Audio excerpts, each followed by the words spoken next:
capítulo 3, verso 1 al 5 del libro de Apocalipsis. Voy a hablar en esta mañana de tres cosas en el mensaje a la iglesia de Sardis. Capítulo 3, versículo 1 al 5. Ahí está, ustedes pueden ver. Poco a poco pueden ir observando los versículos que tan amablemente Said nos presenta allá en la parte de atrás. No, ahí está. No lo voy a leer en la Biblia, solamente lo voy a tener aquí como un dato. Pero abre tu corazón, tu alma, tu mente y recibe la palabra de Dios para tu vida hoy en esta mañana. Y voy a iniciar de esta manera. Sardis, la ciudad de Sardis fue en un tiempo la capital de Lidia. Y una de las mayores ciudades del mundo antiguo, una ciudad importante. Sardis fue conocida como una ciudad donde extraían grandes cantidades de oro que producían sus minas. Era una ciudad importante por esa razón. Tuvo un gobernante que se llamó Creso, y Creso mismo acuñó una frase que decía: tan rico como Creso. Para cuando esta carta, estos versículos, en este tiempo que Juan escribe, solamente todo esto que dije al principio en Sardis quedaba en el recuerdo, solamente en el recuerdo. Así que el estancamiento de esta ciudad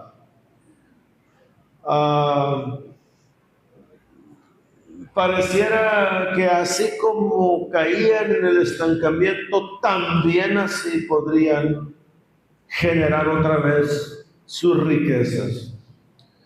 Quiero ir caminando más o menos en el sentido de la confianza que esta gente tenía o que esta ciudad tenía. Otro detalle importante en esta ciudad es que la historia menciona y dice que estaba situada estaba situada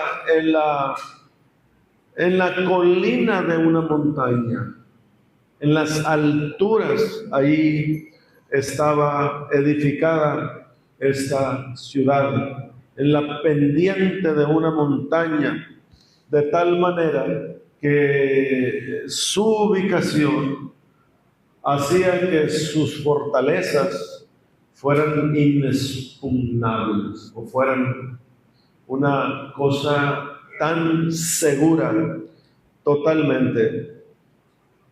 Pero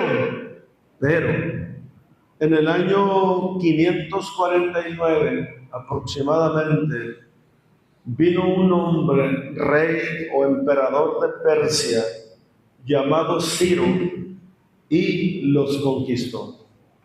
Aun cuando estaban en una pendiente tan segura y sus fortalezas tan seguras que le daban tanta confianza a esta ciudad, vino este emperador y los conquistó.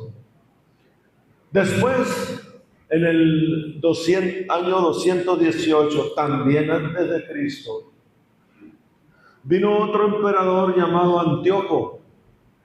Y Antíoco también viene y conquista otra vez a esta ciudad. Pero ¿por qué fueron conquistados dos veces por dos emperadores en diferentes tiempos, si estando la ciudad tan cubierta de fortaleza, y en las alturas y en una pendiente tan segura. ¿Por qué? Porque porque la gente estaba tan confiada en su resistencia, estaba tan confiada en sus fortalezas, que pareciera que ellos estaban tan seguros, tan confiados, tan relajados, que después de que las conquistaron, Sardis se convirtió en un objeto de burla para las demás naciones. ¿Por qué? Porque se sentían muy, pero muy seguros. Esto es con respecto a las ciudades de Sardis. Obviamente, el contexto de los pueblos, de las ciudades y de las naciones, obviamente afectan también a las iglesias que allí existen. Y ahora voy a entrar a la iglesia. Ya hablé de la ciudad y de sus personas. Ahora voy a hablar de la iglesia. Y mi plan es, en el versículo 1, mostrarles la condición de la iglesia. El versículo 1, la condición de la iglesia. Así que dice el versículo: escribe al ángel de la iglesia en Sardis, el que tiene los 7 espíritus de Dios, el que tiene los 7 espíritus de Dios y las 7 estrellas, dice esto: yo conozco tus obras, que tienes nombre de que vives y estás muerto. Varias cosas son las que podemos observar en este versículo 1. Miramos el remitente. ¿Quién es el remitente? ¿Quién es el remitente? El Señor es el remitente. ¿Y quiénes son los receptores? ¿Quiénes son? La iglesia.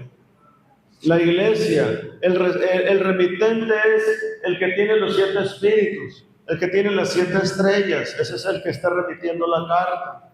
Y quien va a recibir la carta es al ángel de la iglesia en Sardis. Yo conozco tus obras, que tienen el nombre de que vives y estás muerto. Miramos al remitente y miramos al que recibe. Pero el que tiene los 7 espíritus de Dios, ¿por qué razón Juan dará esta expresión? ¿Por qué hará esta presentación? Esta presentación de los 7 espíritus describe lo infinito que es el Señor. Describe lo infinito que es Dios. Y describe todos los recursos espirituales que Dios tiene para revivir a un muerto. No un muerto físicamente, porque ellos no estaban muertos físicamente.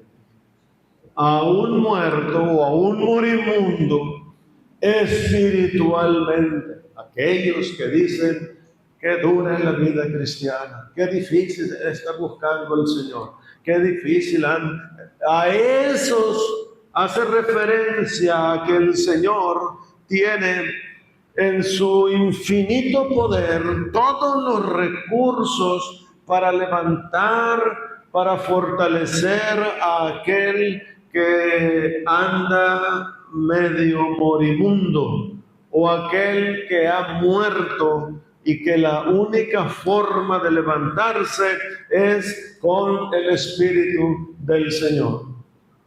No hay otra cosa aquí. Para volver a la vida a alguien que está muerto. También describe la perfección del Señor. Está describiendo que Dios es perfecto. Ante la comparación o la condición en que ellos están, Ante esa comparación, Dios está diciendo que Él es perfecto. Y Dios, verdaderamente el Señor, es perfecto, capaz de mantener nuestra vida y capaz de levantar nuestra vida y de edificar nuestra vida y de hacernos hombres y mujeres espirituales. En nadie más hay recursos más que en el Señor para que el hombre sea un hombre espiritual. En nadie más hay recursos más que en el Espíritu Santo para hacernos nosotros santos delante del nombre de nuestro Señor, delante de la presencia de nuestro Señor. El que tiene los 7 espíritus dice esto. Pero otra cosa que dice el texto, y las 7 estrellas, habla de habla de 7 espíritus y habla también de 7 estrellas. En el capítulo 1, allí mismo, en el versículo 20, tú vas a encontrar un versículo que dice: el misterio de las 7 estrellas que has visto es que no está leyendo la Biblia, es mi diestra. Eso le dice el ángel a Juan. El misterio de las 7 estrellas que has visto es mi diestra. Y de los 7 candeleros de oro, las 7 estrellas son los ángeles de las 7 iglesias. ¿Sí te fijas? ¿Te fijas por dónde va la cosa? 7 candeleros de oro. Las 7 estrellas son los ángeles de las 7 iglesias. Y los 7 candeleros que has visto son las 7 iglesias. Así de sencillo. Entendemos muy bien la última frase. Y los 7 candeleros que has visto son ¿quién? Entonces, ¿quiénes son los candeleros? ¿Y quién es la iglesia? Pero ¿quiénes son estos camaradas que están aquí? ¿Quiénes son? No, hermanos. Los pastores de las 7 iglesias. Las 7 estrellas son los ángeles de las 7 iglesias. Quiere decir, cada iglesia tenía un pastor. Son 7 iglesias, son 7 ángeles, a los cuales la carta de Juan, enviada por el Señor, es dirigida a través de ellos. El mensaje era a través de los pastores. El mensaje era a través del ángel del Señor. Era el mensaje que se tenía que darse a la iglesia.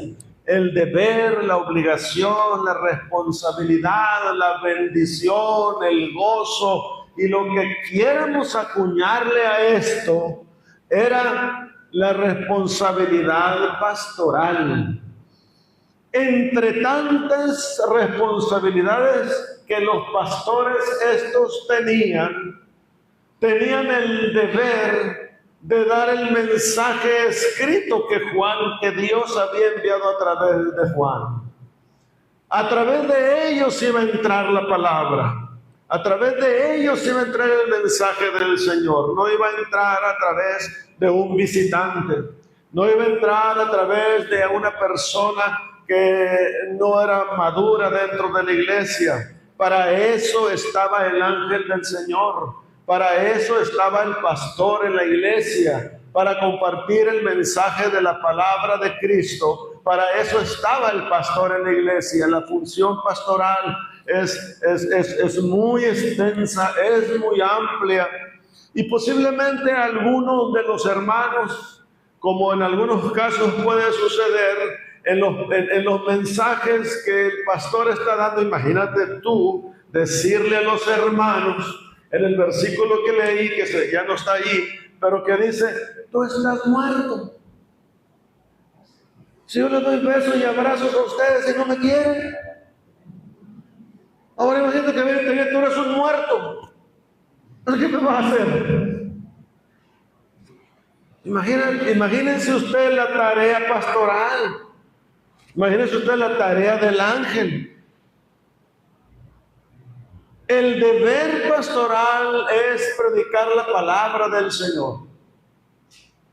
Con amor, con cariño, con respeto y todos los atributos que podamos añadirle, porque son almas, porque somos almas del Señor, porque somos seres humanos. Y es nuestro deber hacerlo. Y lo tenemos que hacer con gozo. También invitarles a las clases de los miércoles. También echarle una llamadita, una visitada, decirle varias cosas a los hermanos, tratar de apaciguar a sus... Es el trabajo pastoral que tiene que hacerse. Entonces, la función pastoral en las congregaciones es muy, pero muy importante. No porque yo sea el pastor, ni porque sea pastor de ya muchos años, sino porque hay otros pastores en las otras congregaciones que son importantes en su iglesia. Que esta transmisión se va a escuchar por ahí, porque yo la escucho en la televisión de YouTube en la casa. Y voy a decir, los pastores en las congregaciones son muy importantes para la iglesia y para el Señor. La función pastoral tiene que hacerse con amor, con cariño, con respeto, con entusiasmo, con gozo, a pesar de las circunstancias que puedan sucederle al ministro. Antes que nada, el ministro, el pastor, es un hombre de Dios llamado para hacer el trabajo de Dios, el ángel de la iglesia. Para eso ha sido llamado el pastor. Así que los candeleros son las 7 iglesias. La iglesia de Éfeso, la de Pérgamo, la de Tiatira, la de la Odisea, Filadelfia, ¿sabes? Son las 7 iglesias. Las estrellas y los candeleros. Eso quiere decir que la iglesia es un candelero o es... Díganme usted, ¿qué es un candelero? Es un recipiente donde se pone una lámpara, donde se pone una vela, que pueda alumbrar y que haya luz en ese lugar. Entiéndase entonces que la iglesia es un candelero o es un instrumento, una herramienta que despide y que expande luz hacia los demás. Esa es la percepción que tiene el Señor del ángel, del ministro. Y esa es la percepción que tiene el Señor de la iglesia. La iglesia debe de expander luz donde está. Por eso había un coro que decía en aquellos años que cantábamos, brilla en el sitio donde estés. ¿Verdad que así era un canto ese?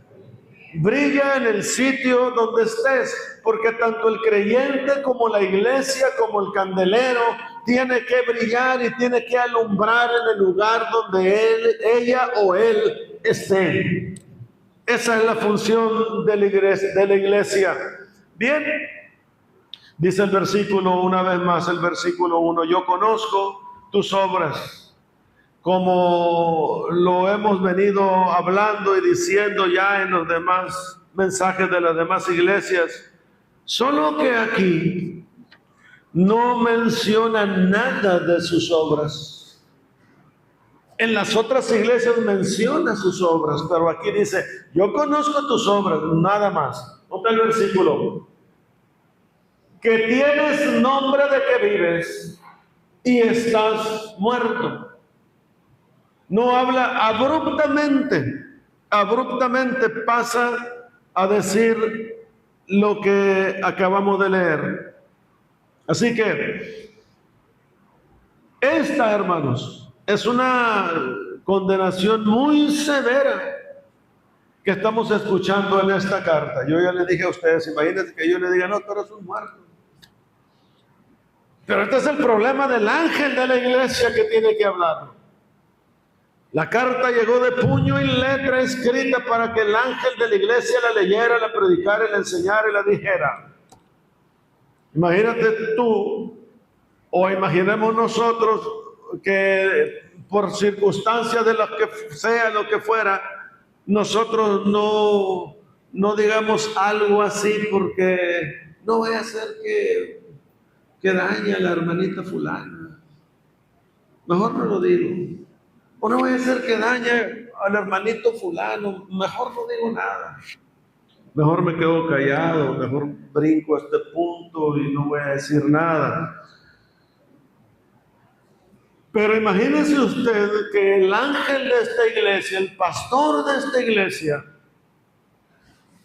que recibió el mensaje, pudiera quitarle esta parte de aquí. Y en lugar de que existiera esa coma allí, ponerle el punto. Y aparte, no, obviamente no nos gustaría a nosotros ni decir esas cosas. A mí en lo particular no me gustaría decirlo. Y no me gustaría hacerlo. Pero es mi deber hacerlo. ¿Sí o no? Es mi responsabilidad hacerlo. Como el pastor de la iglesia. Pero a veces no lo hace uno por no dañar susceptibilidades, por no herir sentimientos, por no afectar emociones y por no caer en controversias ni en disensiones. Por eso es que a veces nosotros, porque también hay otros pastores como yo, a veces no decimos cosas de ese tipo, pero ahí está escrito. Sí, ahí está escrito. Tienes nombre de que vives y estás muerto. Imagínate que yo te digo, tú pareces cristiano, pues no lo eres. Imagínate. Tienes nombre, pero tienes el puro nombre. No tienes otra cosa. Tienes el puro nombre de que eres cristiano. Tienes el puro nombre de que eres miembro de la iglesia. Tienes el puro nombre nada más con los que te conocen como el nombre. Pero la realidad es otra.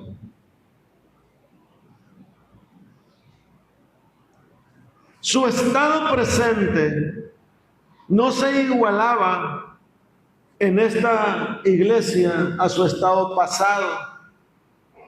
Porque, ¿de dónde agarraron el nombre ellos? ¿Cómo es que la gente los identificó a ellos como creyentes, como hijos del Señor? Y le dieron ese nombre. ¿Cómo? ¿Por qué?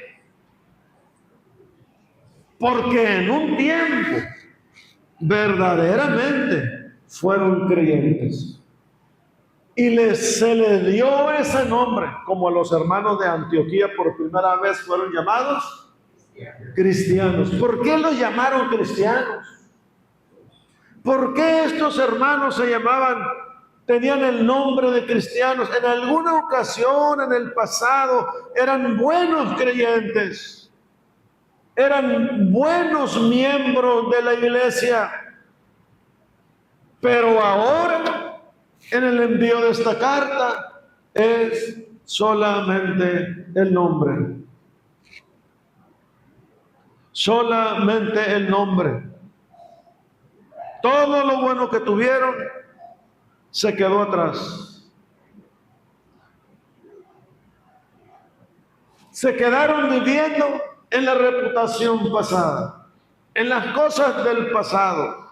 Ahí se quedaron viviendo en el nombre. Pero le voy a decir una cosa: con el nombre nosotros no vamos a conseguir nada. La iglesia no va a conseguir nada con el nombre. La iglesia va a conseguir que la gente pueda dar un testimonio vivo de ellos cuando sean verdaderamente el candelero que empiece a alumbrar la vida de los demás, que empiece a expandir la luz de Cristo alrededor de ella. Hasta entonces la gente va a poder cambiar la percepción de solamente el nombre. Podrán decir entonces: es un hombre bueno, es un hombre de Dios, es una mujer fiel, es un hombre entregado, doy testimonio de su vida, doy testimonio de su persona. Pero cuando se convierta en el candelero que expanda la luz del Señor, la luz de Cristo, probable que no se dudaba en la liturgia de esta iglesia que tenían una buena liturgia, que tenían buenos servicios bien organizados. Tampoco podría dudarse que tenían una buena asistencia a los servicios, buenos programas, buenas proyecciones, buenas actividades. Todas esas cosas podía tener la iglesia, pero estaban muertos. ¿Será, hermanos? ¿Será que una iglesia puede tener dinamismo en actividad y pueda estar muerta?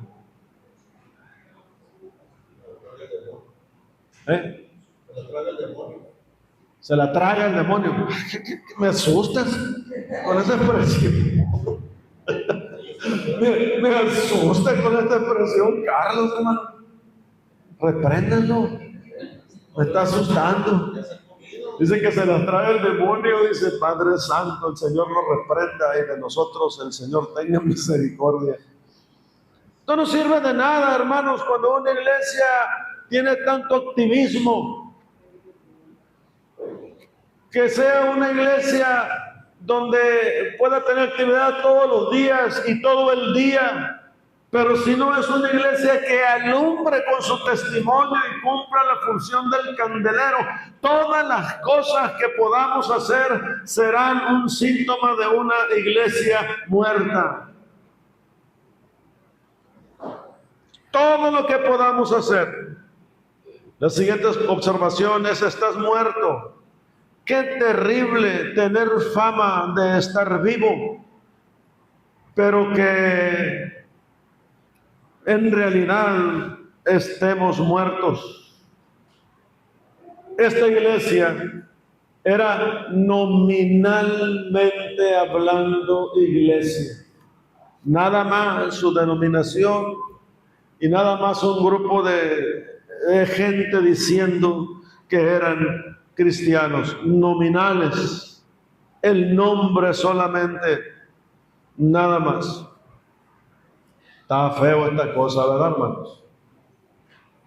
Pero ni modo, yo la llevo pareja con las iglesias aquí. La iglesia de Sardis no había sufrido ningún tipo de persecución como las otras que ya miré.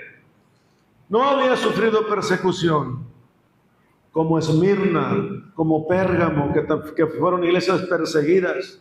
Esta era una iglesia con una membresía que, según la expresión, eran inofensivos al enemigo.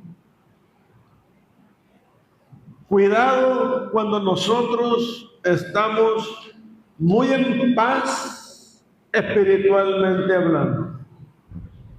Porque cuando estamos muy en paz espiritualmente hablando, No le estamos haciendo cosquillas de ninguna manera al enemigo.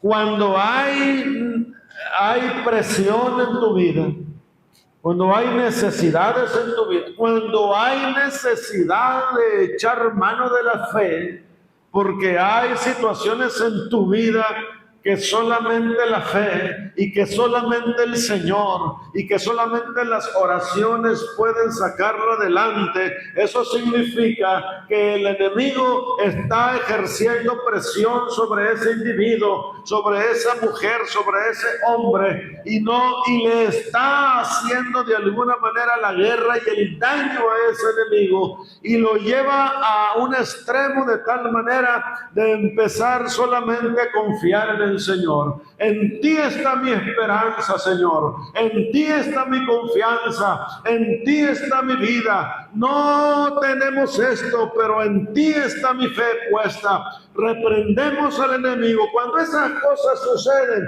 es señal entonces que algo le estás haciendo al enemigo de daño. Pero cuando no hay nada de eso, cuando está todo tranquilo, cuando está todo muy en paz, cuando no te persiguen ni las moscas, pues qué suave la vida cristiana, qué chulada la vida cristiana, qué bien. No, hermano, no, está peor la situación, porque no le estás haciendo cosquillas al enemigo en lo más mínimo. Cuando tú te levantes a buscar al Señor, y cuando tú te levantes en oración y en ayuno y en entrega al Señor, el enemigo también se levantará en contra tuya. Pero sabes una cosa, tú serás vencedor, porque es mayor el que está con nosotros que el que está en el mundo, dice la palabra. Es mayor el que está contigo que el que está contra ti. Cuando eso suceda, tú y yo y la iglesia seremos hombres y mujeres vencedores en el Señor. Él nos traerá la victoria y así será, porque el enemigo no tiene parte ni suerte con los hijos de Dios, y con la iglesia del Señor no tiene parte. Le hace la lucha, sí, pero no tiene parte con la iglesia, no tiene parte contigo. Así que cuando estás más tranquilo es cuando estás en más grave peligro. Cuando estás bajo más presión espiritual es cuando más tienes la posibilidad de que el Señor te bendiga y te dé la victoria en tu vida. Versículo 2. Esta es la condición de la iglesia. El llamamiento a la acción y al arrepentimiento. El versículo 2.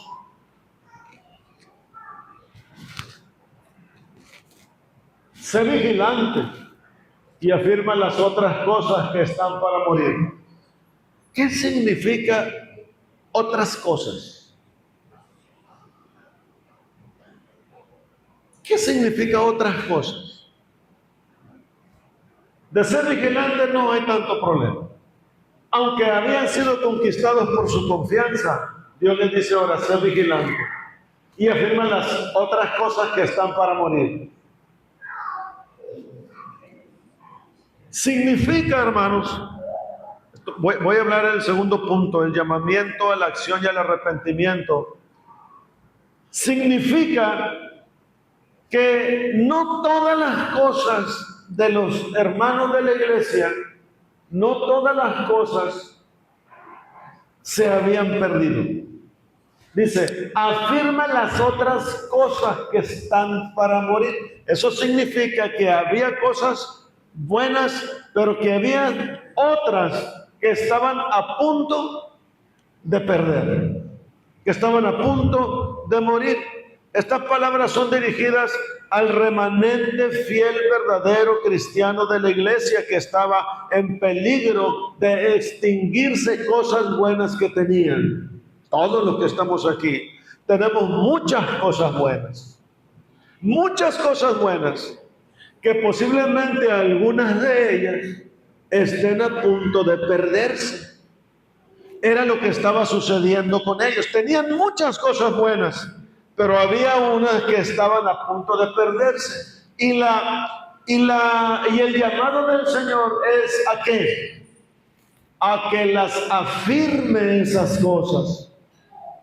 Por eso yo te invito a que afirme las cosas que estás o que estuviste o estás a punto de perder, que dejaste atrás, que no pusiste atención o que se te pasaron o que te has estado dando cuenta y no las has afirmado, que las afirmes, que las tomes, que las retomes. Afirma las otras cosas que están para morir, porque se te van a morir. Vas a dejar de practicarlas, vas a dejar de hacerlas. Afírmalas, hazlas, llévalas a cabo. Sé fiel a Dios en esas cosas, no te olvides de ellas. No seas negligente, no seas testarudo. Empieza a mejorar las cosas en tu vida. Esas cosas de oración que tenías, que las dejaste, recupéralas ahora. Esas visitas que hacías al hermano, a la hermana, a los familiares, hazlas ahora. Esas asistencias al templo, hazlas ahora. Esas llegadas temprano, hazlas ahora. Todas esas cosas de fidelidad al Señor que fuiste dejando, afírmalas ahora. Afírmalas, afírmalas. No las pierdas. No pierdas esas cosas. Por eso dice, sé vigilante de esas cosas. No hagas oído sordo, ni te hagas a la mosquita muerta. No. Vigílalas y hazlas, las cosas buenas. Amén, hermanos. Algunos de ustedes tienen cosas buenas, ¿verdad? Yo espero eso. No me digas que no, porque yo renuncio de pastor ahorita mismo en la iglesia aquí. Si me dices que no tienes. ¿Tienes cosas buenas, hermano? Sí tienes. Yo sé que lo tienes, pero quiero que tú lo digas. Pero también tienes otras cosas que has estado olvidando, ¿verdad? Tienes otras cosas que has estado olvidando. ¿Verdad que sí? ¿Verdad que sí, hermanos, por aquí? Y por aquí también, ¿verdad que sí? Tienen algunas cosas que han estado olvidando. Y por aquí también. Bien, hermanos, bien. Y empezamos muy bien en esta mañana. ¿Por qué empezamos bien? Porque nos damos cuenta que tenemos cosas que hemos estado perdiendo. Y que estamos en el punto ahorita de afirmarlas, de retomarlas. Porque yo me acuerdo de aquello, de lo otro. Sí, te acuerdas, pero lo has dejado de hacer, lo has dejado de practicar, lo has dejado por un lado. Así que empiézalas y tómalas de nuevo a hacerlas. Que no se mueran esas cosas en tu vida. Que no se mueran esas cosas espirituales en tu vida. Retómalas de nuevo y empieza una vez más a practicarlas. Amén, hermanos. Sé vigilante. Debido a la falta de vigilancia, ellos habían caído en 2 ocasiones como ciudad. Y la confianza que ellos tenían los había llevado a ser conquistados. Nosotros, amados hermanos, como iglesia, no nos podemos confiar en el enemigo, porque el enemigo es como un león rugiente buscando a quién va a destruir, a quién va a derribar, a quién va a destronar, a quién va a engañar y sobre todo a quién va a matar. Y nosotros, la iglesia, no podemos quedarnos en paz, tranquilos. Tenemos que ser vigilantes de esas cosas en nuestra vida que el enemigo como ladrón no venga a robarnos, no venga a enfriárnoslas, no venga a quitárnoslas con engañijos, con mentiras, con errores, con falsedades, que no venga el enemigo a quitarnos esas cosas de nuestra vida, cosas que agradan al Señor, que agradaban al Señor cuando las hacíamos, que no venga el enemigo a robarlas y a matarlas en nuestra vida. Seamos vigilantes. Nadie puede ser un vigilante tan bueno en tu vida como tú mismo. Porque nosotros los pastores podemos ver, podemos saber, pero no andamos corriendo detrás del que dirán y todas estas cosas. Pero el vigilante más importante de su propia vida eres tú mismo. Tú mismo eres el vigilante y tú mismo debes de saber cuál es el problema que el enemigo está ocasionando en tu vida y enfriando tu vida cristiana. Tú mismo lo debes de saber y empieza hoy a retomar esas cosas espirituales y empieza a agradar el nombre del Señor con tu vida, con tu alma, con tu corazón. Retómalas. No las dejes, no las pierdas, no las tires. Sé vigilante. Se sentían muy seguros ellos, como sus antepasados que fueron conquistados. Tenían su nombre de ricos y tenían tanta reputación que se sentían tan confiados ellos en eso. Pero el libro de Primero de Pedro, en el capítulo 1, en el versículo 5 en adelante, por ahí del 5 al 8, no estoy muy seguro cuál es, pero dice ese versículo: sed sobrios y velad, porque vuestro adversario el diablo, como quien anda, como león rugiente, anda alrededor buscando ¿a quién? ¿A quién devorar? Eso dice Pedro, que si no eres vigilante, el adversario tuyo anda alrededor de ti o anda alrededor de la iglesia buscando algún moribundo que se pueda llevar, y entra a rondar y entra a dar vueltas y entra y va y viene y vuelve buscando a ver algún moribundo para llevárselo, para destruirlo, espiritualmente hablando, para destruirlo. Afirma las cosas que están para morir. No todo estaba completamente perdido. No todo estaba completamente acabado. Había cosas que podían ser avivadas. Cuando nosotros estamos en el monte, desde niños, en la infancia, siempre le decíamos a mi papá que por las noches pusiera un troncón grueso en la lumbre que hacía. Y le decíamos: papá, pon un troncón grueso, voy a poner uno más grueso para que aguante toda la noche. Porque en la mañana es un conflicto para volver a hacer lumbre. Pero si ese troncón amanece con brasa, hay oportunidad de poderlo revivir, y con un poco de aire y lo revivimos y hacemos llama más rápido y menos trabajo.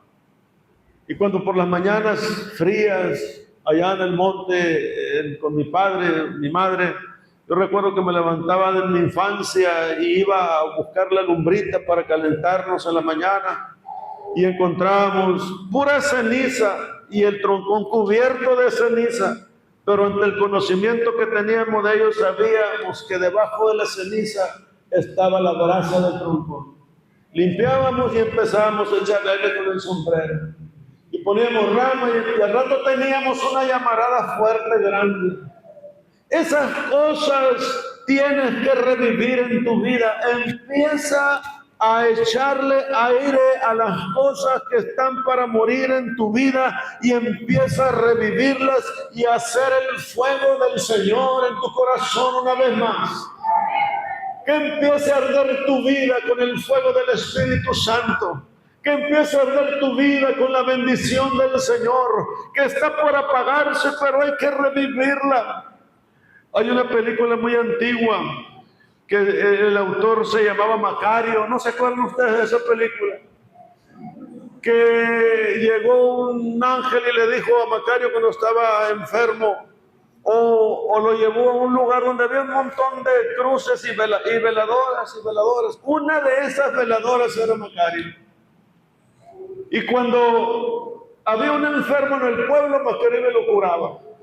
Y cuando uno moría, preguntaba que por qué se había muerto, es que era esa veladora que estaba por apagarse. Y cuando él preguntó cuál era la de él, solamente quedaba una pequeña porción de la vela de él con pequeña lucecita. Y decía que no se apague, Señor, que no se apague, decía la vela, que no se apague mi veladora, porque si se apagaba se iba a morir Macario. Algunos de ustedes vieron esa película, uno de mi edad. Ah, ustedes que la van a ver, yo soy el viejo aquí. Todos los chamacos.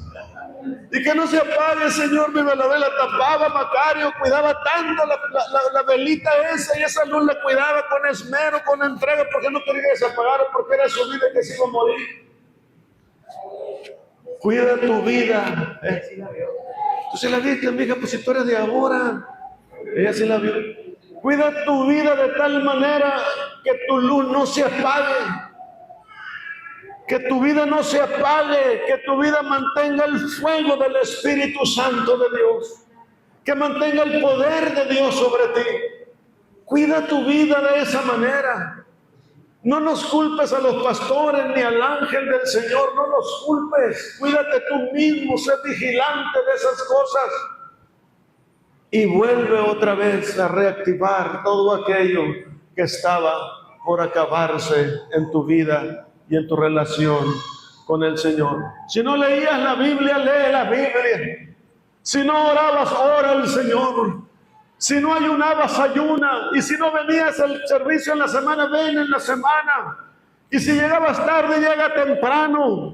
Y si hacías algo y ahora no haces nada, convídate a hacer algo para el Señor.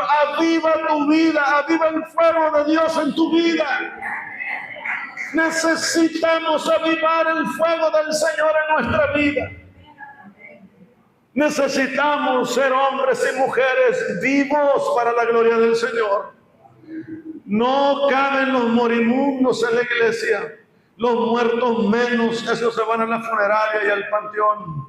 Los vivos son los que caben dentro de la iglesia. Posiblemente dejaron de asistir al templo con la falsedad del enemigo diciendo, no pasa nada si este día no vas. No pasa nada. ¿Cómo que no pasa nada? Pues mira la hermana aquella que dejó de ir, cómo anda en el mundo. Me acabo de enterar el día de ayer de una muchachita que venía aquí a la iglesia, que le aconsejé mucho tiempo y que la quise con todo mi corazón y con toda mi alma como pastor. Se fue del país y se acaba de declarar lesbiana. ¿Cómo que no pasa nada? Tabo, ¿cómo que no pasa nada? Si estamos viendo a los fieles hombres y mujeres de Dios perdidos en el mundo porque empezaron y dejaron de orar y de leer la Biblia y dejaron de asistir al templo y dejaron de ayunar y dejaron de ser hombres y mujeres fieles, el mundo se los tragó, el enemigo los llevó al pecado y a la inmundicia. ¿Cómo que no pasa nada?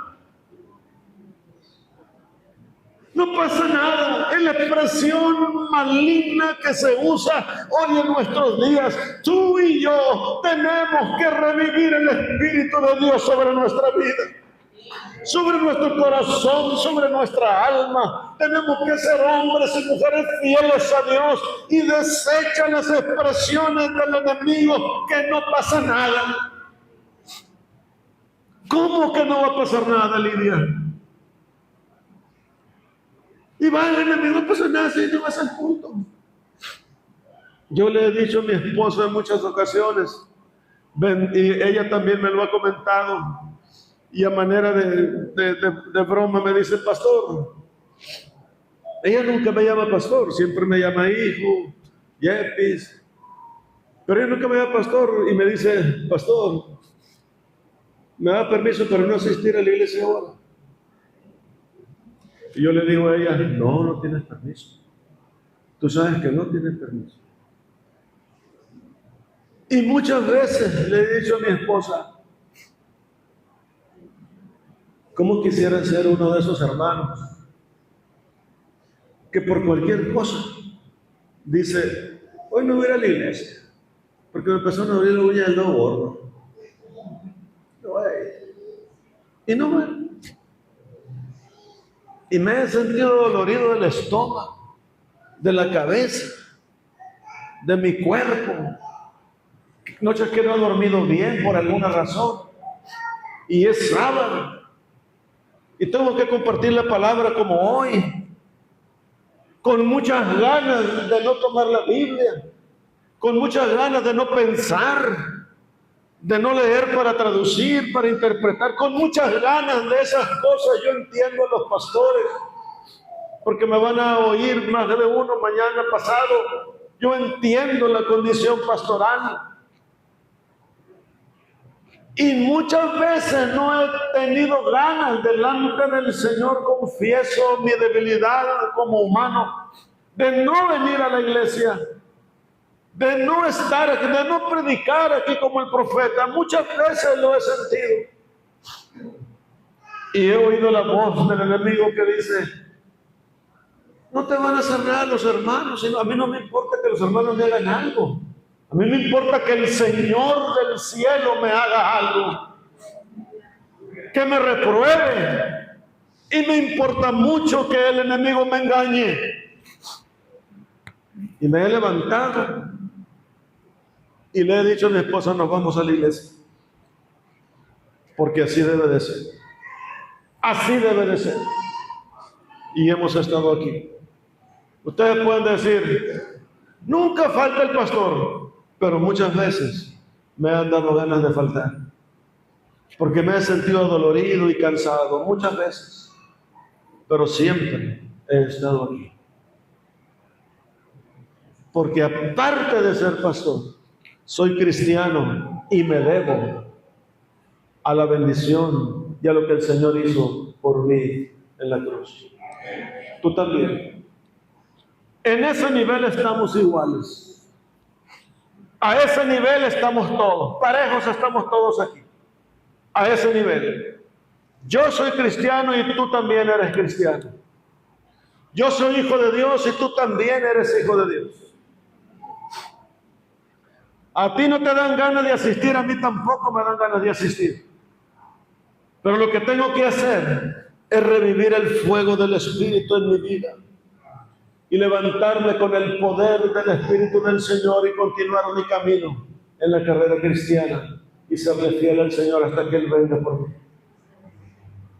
Y tú también tienes que hacerlo. ¿Cómo que no pasa nada? ¿Cómo que no pasa nada?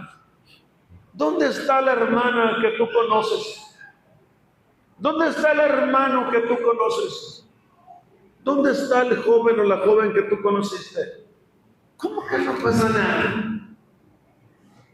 No tenemos más que 2 servicios en la semana, miércoles y domingos. Y todavía, ni miércoles y ningún que otro domingo de pilón. ¿Cómo que no pasa nada? Están muy callados, hermanos, pero ni modo, me toca hablar. Están muy callados, hermanos. Están muy callados. Si no velas, vendré sobre ti.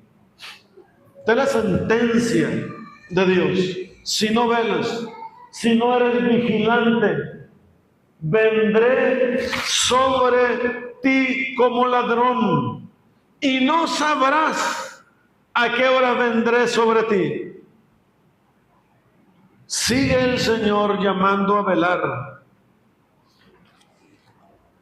La historia de ellos les había dicho que el no velar lo destruiría.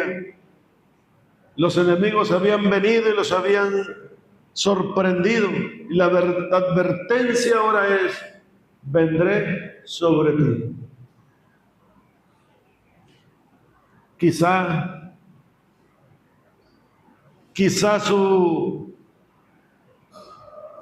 esta expresión pueda ser a la venida de Cristo, o a algún juicio que iba a hacer el Señor sobre cada uno de ellos. Pero hablando de la venida de Cristo, es muy apropiado tomar esta expresión de este versículo para decir: vendré sobre ti. Y quisiera hacer referencia un poco a esto, a la venida de Cristo, que después de que yo termine con esto, yo compartiré unos pocos mensajes acerca de la venida de Cristo. ¿Sabes por qué? Porque se nos olvida que Cristo va a venir por nosotros. Nos enredamos en tantas cosas que se nos olvida que nosotros no somos de aquí, que Cristo va a venir por nosotros y que prometió venir un día por nosotros, por su iglesia, y que un día vendrá por nosotros. ¿Sí o no, hermanos? Cristo vendré sobre ti, ya sea en juicio o vendré por ti, pero de que viene el Señor, viene, porque así dice su palabra. Voy a hablar mi tercer punto, hermanos. Yo tomé tiempo aquí, pero ese me olvidó. La promesa de los vencedores, versículos 4 y 5. Del capítulo 3, versículos 4 y 5. La promesa de los vencedores. Pero tienes unas pocas personas en Sardis. Pero tienes unas pocas personas en Sardis que no han manchado sus vestiduras. Y andarán conmigo en vestiduras blancas porque son dignas. Y el versículo 5, mi hijo, ponme también ahí. Tienes al que venciere será vestido de vestiduras blancas y no borraré su nombre en el libro de la vida. Escucha bien, lee bien la palabra. Y confesaré su nombre delante de mi Padre, delante de sus ángeles. Versículo 5. Tienes unas pocas personas en Sardis que no han manchado sus vestiduras. Dice, tienes unas pocas personas que no han manchado sus vestiduras. A principio del versículo 1 dice que estás vivo, pero la realidad es que estás muerto. Eso dice el versículo 1. Tenían la reputación de estar vivas, pero la realidad era que solo unas cuantas personas, miembros de la iglesia, estaban bien, según el versículo 4. Unas pocas personas saben que no han manchado sus vestiduras, según el versículo 4. Así que normalmente ese tipo de cosas se ven en el movimiento del Señor. Sana a dos leprosos, uno solamente viene y el otro no viene. Allá en el diluvio pasó algo similar. De los espías pasó lo mismo. Cosas de ese tipo. En Sardis estaba esta misma situación. Había algunos hermanitos muertos, pero había otros que no habían manchado sus vestiduras. Y andarán conmigo en vestiduras blancas porque son dignas. Había unos que estaban bien. Andarán conmigo en vestiduras blancas porque son dignas, dice el versículo. Andar significa comunión. Es decir, esta gente que tenía vestiduras blancas estaban en comunión con el Señor. Cuando alguien camina con otro por un buen espacio, significa que hay comunión entre ellos, por eso van y están juntos, hay comunión. Y el versículo aquí dice, y andarán conmigo en vestidura. Andarán significa comunión, quiere decir que esos pocos hermanos que tenían vestiduras blancas tenían comunión con el Señor, andaban con el Señor. La vestidura blanca significa pureza, sin mancha. Esos hermanitos eran fieles al Señor, no tenían mancha en sus vidas, eran puros delante de Dios. Y luego dice el versículo, el que venciere será vestido de vestiduras blancas.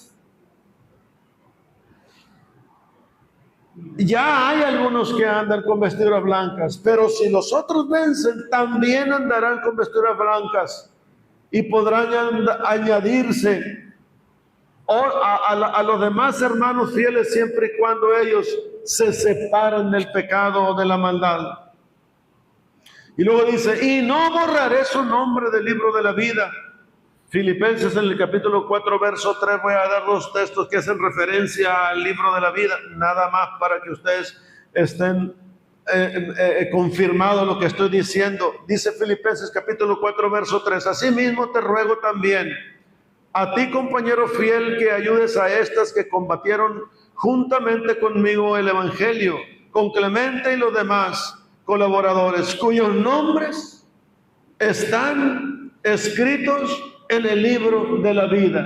Así dice el apóstol San Pablo. Y en el capítulo 13 del libro Apocalipsis, en el versículo 8 dice, y lo adoraron todos los moradores de la tierra, cuyos nombres no estaban escritos en el libro de la vida.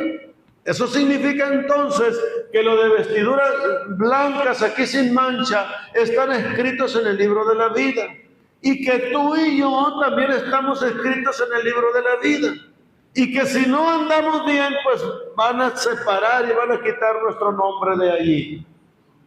Y cuando dice el canto, cuando allá se pase lista, ¿qué más dice? A mi nombre yo feliz responderé. ¿Hace referencia a qué el canto? A estos versículos. A mi nombre yo feliz responderé. Eso quisiéramos todos que así fuera. Así que, imagínate tú, ponme el mismo versículo, mijo, una vez más. Si tú te das cuenta lo que estos versículos están diciendo, el Señor no le dijo a estos versículos, los últimos que me pusieron 4 y 5, por favor, hijo. No les está diciendo el Señor a estos que tienen vestiduras blancas. Voy a terminar ya con esto. No les está diciendo, ¿saben una cosa?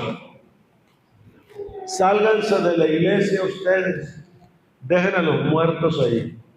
No les está diciendo tal cosa. Bueno, yo lo voy a leer aquí, mijo, no te preocupes. No les está diciendo tal cosa. No les está diciendo, vayan y abran otra iglesia, váyanse a otra que esté más viva. No les está diciendo, vayan allá a aquel lugar. No les está diciendo esas cosas el Señor ahí. Está diciendo, y andarán con el versículo 5, mi hijo, pónmelo ahí. Les está diciendo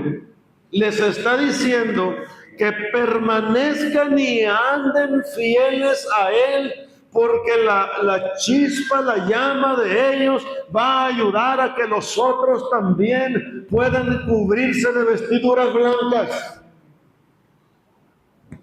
Yo recuerdo en algunos años atrás, en esos tiempos donde el pastorado se pone muy complicado y muy difícil, yo le comenté a mi esposa y le dije, hija, ya es tiempo que nos vayamos de esta congregación, porque aquí parece que estoy en la isla de Patmos y estamos aquí eso.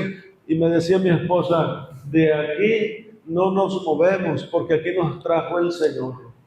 Para decirte que no trae ningún caso que los miembros que estaban bien en la iglesia se fueran para otro lugar y dejaran a los que estaban mal ahí. No, hermanos, no se trata de eso. Se trata de que mi vida sea un testimonio para los demás.